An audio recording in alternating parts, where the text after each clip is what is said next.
آنے والے وقت میں وہ شاید احتجاج کی کال دیں گے. سر ابھی تک ڈیسائیڈ بھی نہیں کیا ہے اور کس کے خلاف احتجاج ہوگا. پہلی بات تو یہ ہے کہ نواز شریف صاحب کا واپس آنا یعنی ان کے لیے پولیٹیکل اسائلم لینا کوئی مسئلہ نہیں تھا.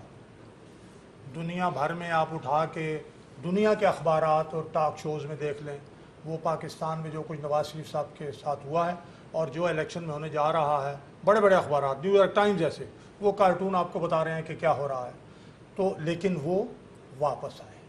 یہاں یہ کوئی پولیٹیکل لیڈر ہو, میں اب اس میں کوئی تخصیص نہیں کرتا, پولیٹیکل لیڈر بہادر ہوتا ہے, وہ آیا ہے, لیکن وہ جو کمانڈو ہے وہ بھاگ گیا.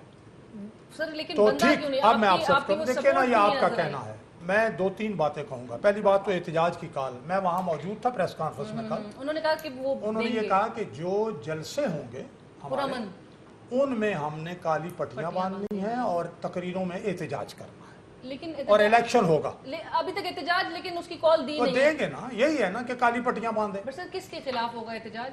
اس چیز کے خلاف ہوگا کہ یہاں من مانی اور چیزیں جو ہیں وہ ون سائیڈڈ ہو رہی ہیں. ایک کو سارے تحفظ دیا جا رہا ہے, دوسروں کو ٹارگٹ کیا جا رہا ہے. نواز شریف صاحب کے لیے کا جو فیصلہ آیا ہے, آپ نے پتہ نہیں پڑھا ہے یا نہیں پڑھا, میرے پاس اب بھی گاڑی میں موجود ہے.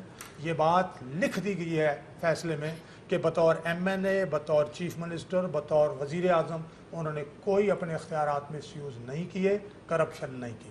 اور یہ جو پراپرٹیز ہیں اس بنیاد پر کہ یہ ان لڑکوں کے نام ہیں, وسائل کہاں سے آئے, وی ایسیوم کہ یہ نواز شریف صاحب نے پیسے دیے ہوں گے اس لیے ہم انہیں سزا دیتے ہیں. ایسمپشن پر کبھی سزا نہیں ہوتی.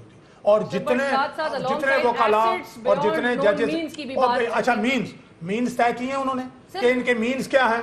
نواز شریف صاحب واپس آ گئے, اپیل میں جا رہے ہیں. تو یہی میں کہہ رہا ہوں. تو ٹھیک ہے جو ٹھیک ہے, لیکن احتجاج علینا ایک ملکی اداروں کے خلاف احتجاج ہوگا. ملکی ادارے کیا, اگر ملکی ادارے اپنی حدود سے